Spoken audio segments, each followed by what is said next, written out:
கோயிலில் திருமணம் செய்தவர்கள் சிறப்பாக வாழ்ந்து கொண்டிருக்கிறார்கள். எவ்வளோ கஷ்டம் வந்தாலும் அந்த கஷ்டத்தை தாண்டி வர்றாங்க. என்கிட்ட நிறைய சொத்து இருக்குது, ஆஸ்தி இருக்குது, படிப்பு இருக்குது, இவகிட்ட என்ன இருக்குது? எல்லா மாங்கல்ய தோஷங்களும் நிவர்த்தி பண்ணக்கூடிய இடம் ரெண்டு தான்.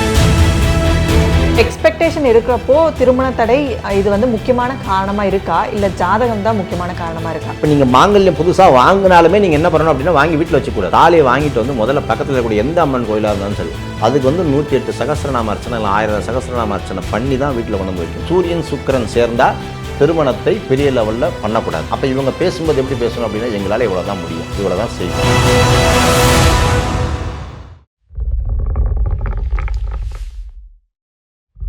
அஸ்ட்ரோ தமிழ் அன்பு நேயர்களுக்கு வணக்கம். நம்ம சேனலில் தொடர்ந்து ஜோதிடம் ஆன்மீகம் சார்ந்த பல இன்ட்ரெஸ்டிங்கான விஷயங்கள் வந்து பார்த்துட்ருக்கோம். ஸோ அந்த வகையில் இன்றைக்கி ஜோதிடம் சார்ந்த விஷயங்கள் பேசுகிறதுக்காக நம்ம கூட ஆஸ்ட்ராலஜர் திரு ராஜேஷ் ஐயர் அவர்கள் இணைந்திருக்கிறாங்க. வணக்கம் சார். வணக்கம் மேடம். அஸ்ட்ரோ தமிழ் நேயர்களுக்கு என்னுடைய அன்பான வணக்கங்கள். ஸோ தொடர்ந்து ஜோதிடம் சார்ந்த நிறைய இன்ட்ரெஸ்டிங்கான விஷயங்கள் வந்து தொடர்ந்து பேசிக்கிட்டே இருக்கோம். இன்றைக்கி நம்ம என்ன பேச போகிறோம் அப்படின்னு பார்த்தீங்கன்னா, என்னதான் வந்து எல்லாமே நல்லா இருந்தாலுமே திருமண வாழ்க்கை வந்து தடையாகுது அப்படின்னா அந்த லைஃபே வந்து எதுக்காக நம்ம இருக்கிறோம் அப்படிங்கிற ஒரு யோசனை வந்து எல்லாருக்குமே வந்துடுது. இப்போ வந்து யங்ஸ்டர்ஸ் மைண்டுக்குள்ளே திருமணம் சார்ந்த விஷயங்களில் தடை ஏற்படுது அப்படின்னா அது எந்த அளவுக்கு பாதிக்குது அப்படின்னா ஹோல் ஃபேமிலியே வந்து பாதிக்குது. ஸோ இன்னும் திருமணம் ஆகலையா அப்படின்னு எல்லாருமே கேட்க பேரண்ட்ஸ் மைண்ட்லையுமே அது ஸ்ட்ரெஸ் ஆகிடுது, பசங்க மைண்ட்லையுமே அது ஸ்ட்ரெஸ் ஆகிடுது. இது எங்கே சார் ஸ்டார்ட் ஆகுது? இப்போது திருமண தடைக்கு என்ன தான் காரணமாக இருக்குது? ஒன்று அவங்க படிப்பாக இருக்குது, எல்லாம் ஹையர் எஜுகேஷன் பண்ணிடுறாங்க, ஸோ அதை வந்து எதிர்பார்க்குறாங்க. இன்னொன்று ஸ்டேட்டஸ் எதிர்பார்க்குறாங்க, இன்னொன்று லுக் வைஸ் எதிர்பார்க்குறாங்க. எல்லாமே வந்து எக்ஸ்பெக்டேஷன் தான்.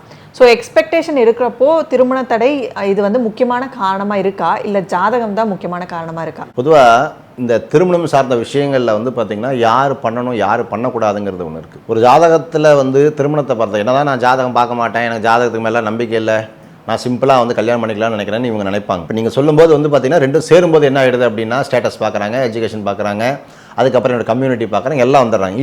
இல்லைன்னு சொல்லிட்டு திருப்பி அவங்க செய்கிறதே தான் செய்கிறாங்க. அப்போது இதில் முதல் முட்டுக்கட்டை யாருன்னு கேட்டால், முதல்ல வந்து பேரண்ட்ஸ் சில விஷயங்களை வந்து காம்ப்ரமைஸ் பண்ணணும். எப்படி காம்ப்ரமைஸ் பண்ணணும் அப்படின்னா, எனக்கு வந்து சொத்து இருக்கோ இல்லையோ, படிச்சிருக்கானோ இல்லையோ, முதல்ல எனக்கு வந்து ஒரு நல்ல வாழ்க்கையை வந்து பையனுக்கும் பொண்ணுக்கும் அமையணும் அப்படிங்கிறது எல்லாரோடைய எதிர்பார்ப்பும் கூட தான், இல்லைன்னு சொல்லலை.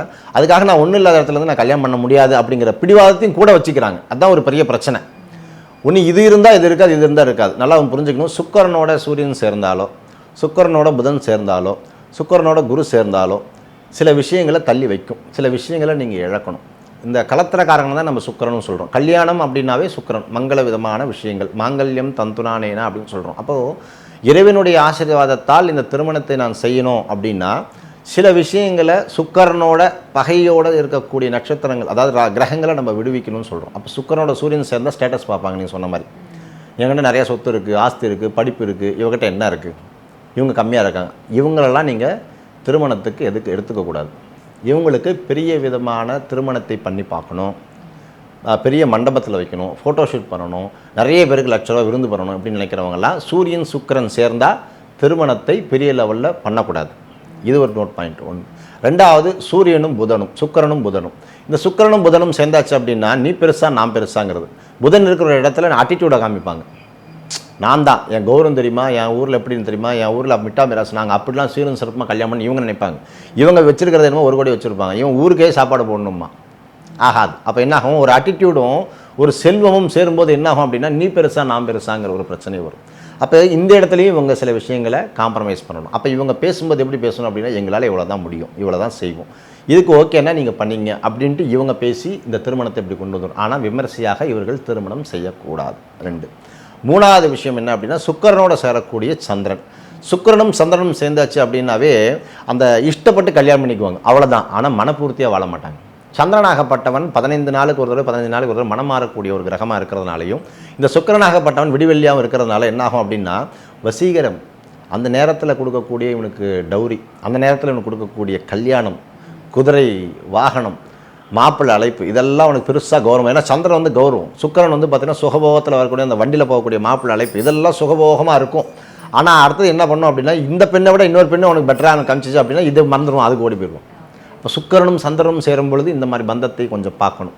இது எல்லாம் கலத்திரத்தில் இருக்கா, எல்லா ஜாதகங்களும் ஆணாக இருக்கட்டும் பெண்ணாக இருக்கட்டும், கலத்திரத்துக்காரகனுடைய சில பாவ கிரகங்களோ இல்லை சுபரோ சேர்ந்தால் கண்டிப்பாக இவங்களை சேர்க்கலாமா சேர்க்கக்கூடாதுன்னு இருக்குது. இதில் மிகப்பெரிய பிரச்சனை என்னென்னா இவங்களே பாதி டிசைட் பண்ணிக்கிறாங்க. நீங்கள் சொல்கிற மாதிரி எனக்கு ஸ்டேட்டஸு, திருமணம், கல்யாணம் இதெல்லாம் ஒரு பக்கம் தள்ளி வைங்க. இதெல்லாம் அவங்களுடைய சொந்த உழைப்பினால், அவர்களுடைய அறிவினால், உங்களுடைய ஒத்துழைப்பால் அவர்கள் கற்றுக்கொள்ள வேண்டியது, வளர்த்து கொள்ள வேண்டியது. இதுக்கும் திருமணத்துக்கும் சம்மந்தமே கிடையாது. இப்போ நிறைய பேருக்கு திருமணம் ஆகாமல் போகிறதுக்கு காரணம் என்ன அப்படின்னா இவங்களுக்குள்ள நிறைய ரெஸ்ட்ரிக்ஷன்ஸை வச்சுக்கிறாங்க. இந்த ரெஸ்ட்ரிக்ஷன் எனக்கு இந்த நட்சத்திரத்தில் தான் வேணும், இந்த ராசியில் தான் வேணும், இப்படி தான் வேணும், எனக்கு இந்த பொருத்தத்தில் வேணும், இந்த ஊரில் தான் வேணும், எனக்கு சென்னையில் மட்டும்தான் ஏன் வேணும், எனக்கு வந்து சேலத்தில் செட் ஆகாது, எனக்கு பெங்களூர் செட் ஆகாது, எனக்கு வந்து புனேயில் செட் ஆகாது, எனக்கு இங்கே தான். இந்த ரெஸ்ட்ரிக்ஷன்ஸ் தான் நிறையா பிரச்சனை இருக்கிறத தவிர ஜாதகம் பிரச்சனை அல்ல. ஜாதகம் வந்து ஓரளவுக்கு பிரச்சனை கொடுக்குதான், இல்லைன்னு சொல்லலை. ஒரு 60% பிரச்சனை கொடுக்குது அப்படின்னா அந்த 60க்கு 60 இவங்க ஈக்குவலாக பிரச்சனை எடுத்துக்கிறாங்க. அப்போ ஒரு ஜாதகம் நல்லா இருக்கணும், சீக்கிரமாக திருமணம் நடக்கணும் அப்படின்னா இந்த வீடியோ பார்க்குற அத்தனை நபர்களுக்கும் நான் ஒரு விஷயத்த சொல்கிறேன். உங்களுடைய களத்திரக்காரகனாக சொல்லப்படக்கூடிய சுக்கிரனோ இல்லை அப்படின்னா உங்கள் ஜாதகத்தில் இயற்கை பாவியாக சொல்லப்படக்கூடிய சூரியன், அதே போல் சனி, ராகு, கேது இதையெல்லாம் உங்களுக்கு 7ஆம் பாவத்திலோ 2ஆம் பாவத்திலோ இருந்துச்சு அப்படின்னா அவங்களுக்கு திருமணத்தை வெகு விமர்சையாக பண்ணக்கூடாது. ஈவன் சொல்ல போனால் இன்விடேஷன் கூட அடிக்கக்கூடாது. அரேஞ்ச் மேரேஜ் பண்ணலாம், ஆனால் ஆடம்பரம் இருக்கக்கூடாது, இன்விடேஷன் பண்ணக்கூடாது, எதுவுமே செய்யக்கூடாது. இவங்களுக்கு செய்ய வேண்டியது எல்லாம் என்ன அப்படின்னா சூரியன் இருந்துச்சு அப்படின்னா கண்டிப்பாக அவங்க மாமனாருக்கு பாதிப்பு வரும், இல்லை இவங்க மாமனார் கூட இருக்க மாட்டாங்க. அப்போ இது என்ன பண்ணோம் அப்படின்னு கேட்டால் இவங்களுக்கு வந்து டைரெக்டாக 2 பேரும் தாம்பூலம் ஒரு கோயிலில் வச்சு மாற்றிக்கிட்டு முருகன் முன்னாடியே ஒரு கோயில் கல்யாணத்தை பண்ணிவிட்டு சிம்பிளாக முடிச்சிடணும். ஆனால் ரிசப்ஷன் நீங்கள் கிராண்டாக பண்ணிக்கலாம், அதை பற்றி பிரச்சனை கிடையாது. ஏன்னா கல்யாணம் முடிந்த பிறகு நடக்கக்கூடிய ஒரு நிகழ்வு. ஆனால் கல்யாணமே உங்களுக்கு எப்படி பண்ணணுங்கிற விதி இருக்குது. நிறைய பேருக்கு இது தெரியாதனால என்ன பண்ணுறாங்க அப்படின்னா 10 லட்சம் 15 லட்சம் 50 லட்சம் செலவு பண்ணிட்டு கடைசியில் ஒரு 6 மாதத்தில் அந்த திருமணம் நிற்க மாட்டாங்க. இந்த கருத்து வேறுபாடால தான் அந்த பிரச்சனை போகுது. அதுதான் திருமண நாள் அன்னைக்கு நிற்கிறதெல்லாம் கூட பார்க்க முடியும். அந்த கருத்து வேறுபாடு வர காரணமும் என்ன, முரணான கிரகங்கள் கண்டிப்பாக சும்மா இருக்கும். எப்போ கல்யாணம் பந்தத்தில் உட்காரும்போது தான் இந்த பிரச்சனை கிரியேட் பண்ண ஆரம்பிக்கும். அது எப்படி கிரியேட் பண்ண ஆரம்பிக்கும்னா இவருடைய கிரகம் ஏதோ ஒரு ரூபத்தில் எதிர் ரூபத்தில் வரும். எவனா ஒருத்தன் அப்போ வாய ஆரம்பிச்சிருவோம், இது இப்படி பண்ணலாம் என்ன, அது அப்படி செஞ்சா என்ன. அப்போ இது என்ன ஆகும், வாக்குவாதம், மன கஷ்டம், இதில் திரும்ப நின்று போகிறோம். இதை தான் நான் செய்ய வேணாங்கிறேன். இதே நீங்கள் ஒரு கோயிலில் வச்சு சிம்பிளாக பண்ணும்போது அங்கே எவனும் வாய் திறக்க மாட்டான். கோயிலில் பண்ணுறாங்க, சிம்பிளாக பண்ணுறாங்க, இதில் என்ன பண்ண ஸ்பெஷலாக சொல்கிறது, கல்யாணம் ஆகி போச்சா, சாப்பிட்டோமா, முடிஞ்சு போச்சு, அவ்வளோதான், பொண்ணு மாப்பிள்ளை வீட்டுக்கு போயிடுறாங்க. இந்த திருமணம் தான் இன்று வரைக்கும் நன்றாக இருக்கிறது. நான் பார்த்த வரைக்கும் எளிமையாக திருமணம் செய்தவர்கள், கோயிலில் திருமணம் செய்தவர்கள் சிறப்பாக வாழ்ந்து கொண்டிருக்கிறார்கள். எவ்வளோ கஷ்டம் வந்தாலும் அந்த கஷ்டத்தை தாண்டி வர்றாங்க. இந்த வெகு விமர்சையாக கல்யாணம் பண்ணுறவங்களும் நல்லா இருக்காங்க, இல்லைன்னு சொல்லலை. ஆனால் ஏதோ ஒரு வகையில் பிரச்சனைகளை சந்தித்து கொண்டு இருக்கிறார்கள், உள்ளுக்குள்ளேயே பிரச்சனை சந்திச்சுட்டு இருக்காங்க. சில பேருக்கு வந்து பார்த்திங்கன்னா டைவர்ஸ் வரைக்கும் போயிடுது, 3-6 மாதத்தில் நின்று போயிடுது. ஸோ அப்போ இந்த சூரியன் இருந்தால் எந்த பிரச்சனை. அதே போல் சுக்கிரனும் சந்திரனும் வந்து பார்த்திங்கன்னா இருக்கக்கூடிய அமைப்பு அவங்க ஜாதகத்தில் மிக முக்கியமாக நல்லா இருக்கணும்.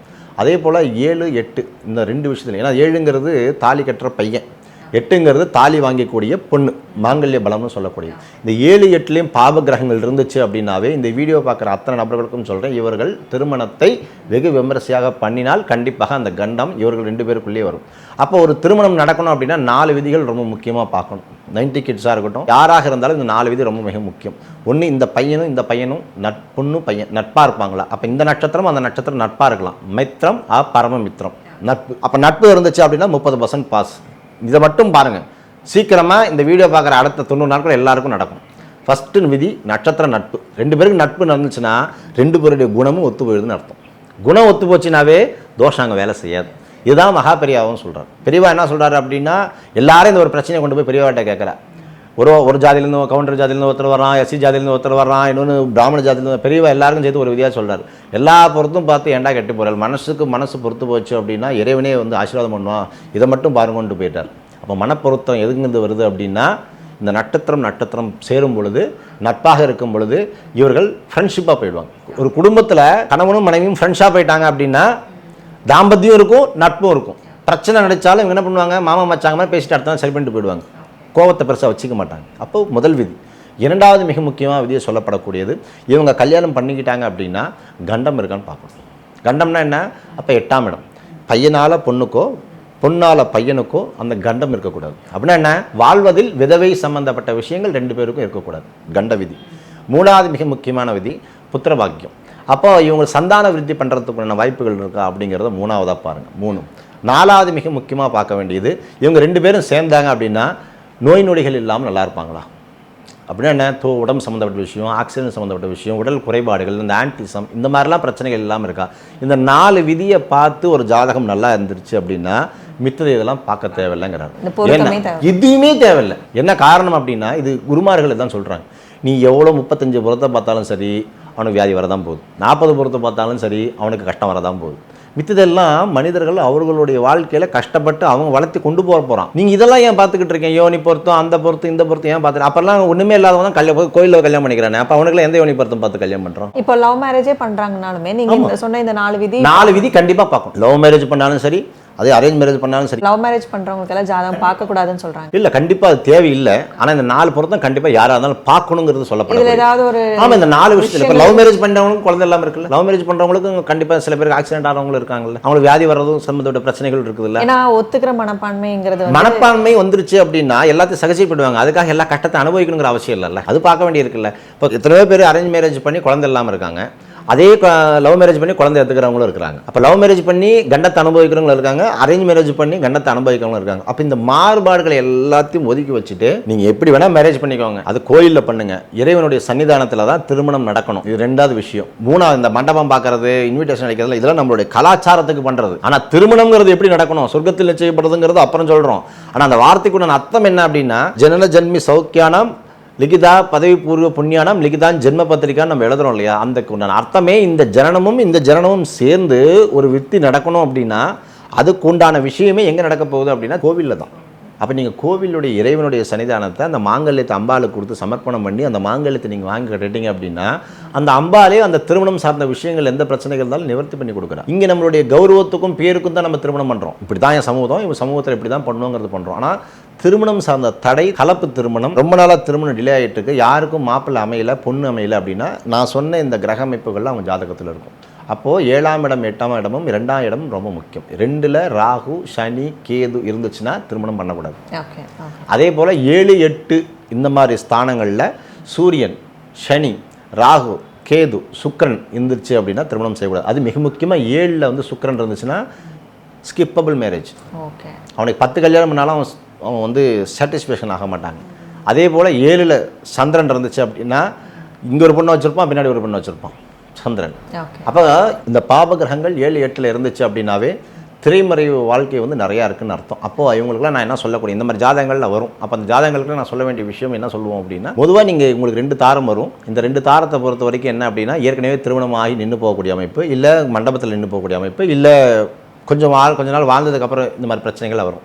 ஸோ இந்த வாழ்க்கை அந்த பொண்ணோட வாழ்க்கையும் கெடுக்கக்கூடாது, இந்த பையனோட வாழ்க்கையும் கெடுக்கக்கூடாது. ஸோ இதுக்கு மிக முக்கிய பரிகாரமாக எடுக்கலாம் அப்படின்னு கேட்டால், இந்த திருமணத்தை எல்லாம் ஒரு நாளில் ஒரு லக்னத்தை பார்த்து முதல் மாங்கல்யத்தை வந்து அம்பாளுடைய கோயிலில் கட்டணும். எல்லா மாங்கல்ய தோஷங்களும் நிவர்த்தி பண்ணக்கூடிய இடம் 2 தான். ஒன்று வந்து திருலோக்கி, கும்பகோணம் பக்கத்தில் இருக்கக்கூடியது திருலோக்கி. 2வது வந்து பார்த்திங்கன்னா திருமங்கலக்குடி. இந்த 2 கோயில்களுமே மாங்கல்யத்தை கொடுத்த ஸ்தலங்கள். அப்போது மிக முக்கியமாக பிராணநாத சுவாமி திருமங்கலக்குடி. இந்த திருமங்கலக்குடியில் வந்து இருக்கக்கூடியவர் மங்களாம்பிகை. அந்த மங்களாம்பிகைக்கு என்ன பண்ணுவாங்க, அங்கே விசேஷமாக என்ன அப்படின்னு கேட்டிங்கன்னா, அந்த கோவிலில் வந்து அம்பாளுக்கு வந்து தாலி சரடை தான் நிறையா கழுத்தில் போட்டு வச்சுருப்பாங்க, கையில் போட்டு வச்சுருப்பாங்க.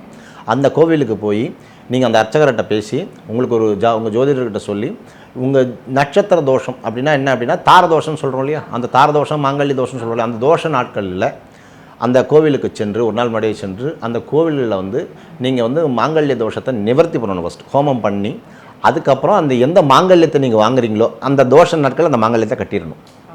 இதுதான் அதுக்கு முறையான பரிகாரம். மாங்கல்யத்தை கட்டிடணும்.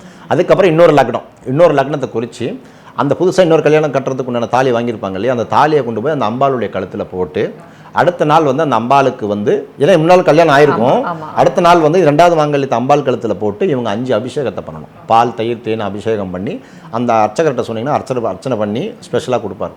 அதுக்கப்புறம் அந்த கோயிலில் பணம் கட்டிடணும். அதுக்கு அப்புறம் அந்த தாலியை வாங்கிட்டு வந்து அம்பாள் முன்னாடி தாலி கட்டணும். தாலி கட்டிட்டு முதல் தாலியை கட்டியிருப்பாங்க இல்லையா, அந்த தாலியை வந்து அம்பாள்கிட்ட பிரார்த்தனை பண்ணிவிட்டு 2 பேருமே கணவன் கையில் பிரித்து அந்த உண்டியில் போட்டுட்டு அதுக்கப்புறம் தான் இவங்க இணையணும்.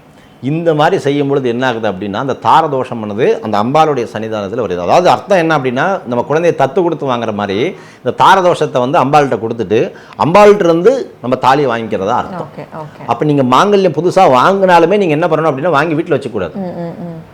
கல்யாணத்துக்கு வாங்குவாங்க 4 நாள் முன்னாடி 5 நாள் முன்னாடி வாங்குவாங்க இல்லையா, வாங்கி வீட்டில் வச்சுக்கூடாது. அந்த தாலியை வாங்கிட்டு வந்து முதல்ல பக்கத்தில் இருக்கக்கூடிய எந்த அம்மன் கோயிலாக இருந்தாலும் சரி அதுக்கு வந்து 108 சகஸ்ரநாம அர்ச்சனை இல்லை 1000 சகஸ்ரநாம அர்ச்சனை பண்ணி தான் வீட்டில் கொண்டு வந்து வைக்கணும். அப்போ என்னாகும் அப்படின்னா, நீ சுபத்துக்காக பட் அதில் நடக்கக்குறையில் ஏதாவது தடைகள் வரலாம் இல்லையா, அந்த தடைகள் நிவர்த்தி ஆகிறதுக்கு தாலி குண்டை முதல்ல வாங்கின உடனே முதல்ல அர்ச்சனை சுப விஷயத்துக்கு பயன்படுத்தணும். இந்த மாதிரி செய்தோம் அப்படின்னா கண்டிப்பாக அந்த திருமணம் நிலையாக நிற்கும்.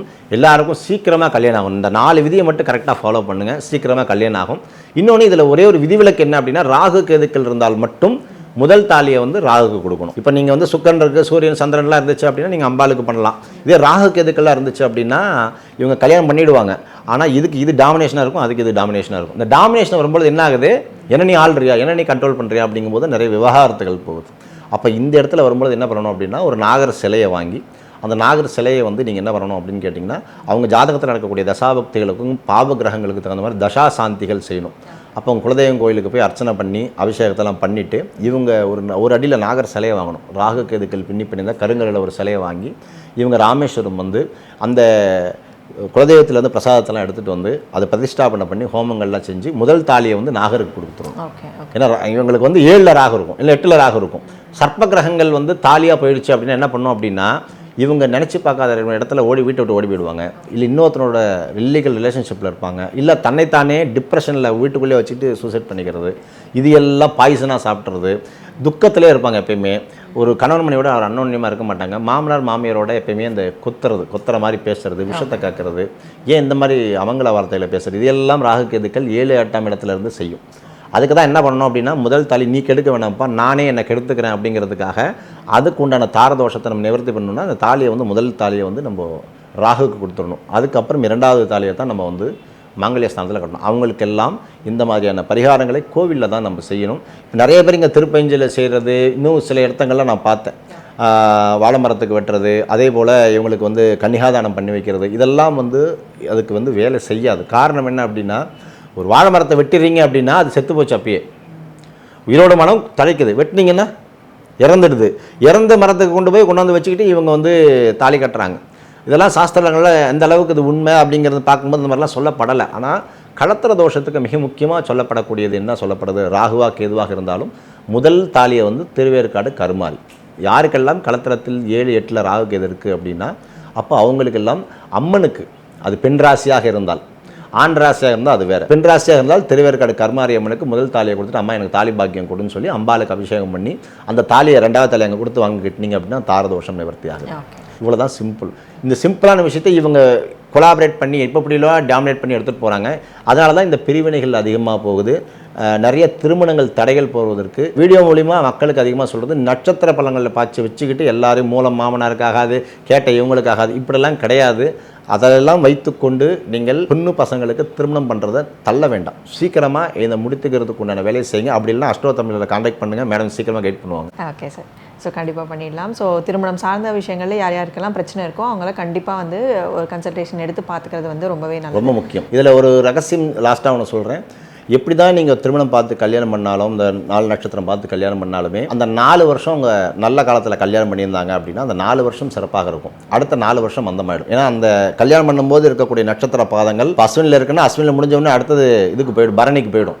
அப்போ என்னாகும் அப்படின்னா அந்த திருமண வாழ்க்கை அப்ஸ் அண்ட் டவுன் இருந்துகிட்டே தான் இருக்கும். அவங்க என்ன நினச்சிட்றாங்க, இந்த 4 வருஷம் நல்லா இருக்கும், அதுக்கப்புறம் கெட்டு போயிடணுன்னே உடனே அதை ரிஜெக்ட் பண்ணிடுறாங்க. அப்படி கிடையாது. ஸோ அந்த பந்தம் வந்து கண்டிப்பாக நல்லாயிருக்கும். அது நீங்கள் சேர்க்கக்கூடிய 4 நட்சத்திரம் நட்பில் சேர்த்துட்டீங்க அப்படின்னா எவ்வளோ பெரிய பாதகம் வந்தாலும் வைநாசிகத்தில் சேர்க்கக்கூடாது.